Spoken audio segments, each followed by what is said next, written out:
Indian super ലീഗിൻ്റെ 2024-25 season September 14 മുതൽ ആരംഭിക്കാനിരിക്കുകയാണ്. കഴിഞ്ഞ 8 വർഷമായി കേരള ബ്ലാസ്റ്റേഴ്സ് തന്നെയായിരുന്നു ഉദ്ഘാടന മത്സരങ്ങളിൽ ഉൾപ്പെട്ടിട്ടുണ്ടായിരുന്നത്. കേരള ബ്ലാസ്റ്റേഴ്സിൻ്റെ മത്സരങ്ങളോടെ ആയിരുന്നു സീസണിന് തുടക്കം കുറിച്ചിട്ടുണ്ടായിരുന്നത് എങ്കിൽ ഇത്തവണ അതിലൊരു മാറ്റം വരാൻ പോകുന്നതായിട്ടുള്ള സൂചനകളാണ് ഏറ്റവും ഒടുവിലായി പുറത്തു വരുന്നത്. സിലീസ് പുറത്തുവിട്ട റിപ്പോർട്ട് പ്രകാരം കേരള ബ്ലാസ്റ്റേഴ്സിൻ്റെ മത്സരത്തോടെയല്ല ഇത്തവണ തുടക്കം കുറിക്കുന്നത്.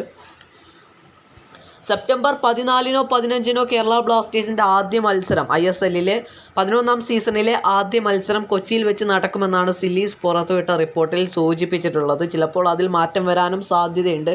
ഷെഡ്യൂൾ ഇതുവരെയായും പുറത്തുവിട്ടിട്ടില്ല. വരുന്ന 1-2 ദിവസങ്ങൾക്കുള്ളിൽ തന്നെ ഒഫീഷ്യലായിട്ട് ISL ഷെഡ്യൂൾ പുറത്തുവിടുമെന്ന് തന്നെ പ്രതീക്ഷിക്കാം. ISL സീസൺ തുടങ്ങാൻ ഇനി ദിവസങ്ങൾ മാത്രമാണ് ബാക്കിയുള്ളത്. എന്നാൽ ഇതുവരെയായും കേരള ബ്ലാസ്റ്റേഴ്സിന് ദിമിത്രോസ് ഡാമൻഡക്കോസിൻ്റെ പകരക്കാരനായ ആ ഒരു വിദേശ സ്ട്രൈക്കറെ ടീമിലെത്തിക്കാനായിട്ട് സാധിച്ചിട്ടില്ല എന്നുള്ളത് വലിയ ആശങ്കകൾ തന്നെയാണ് നൽകുന്നത്.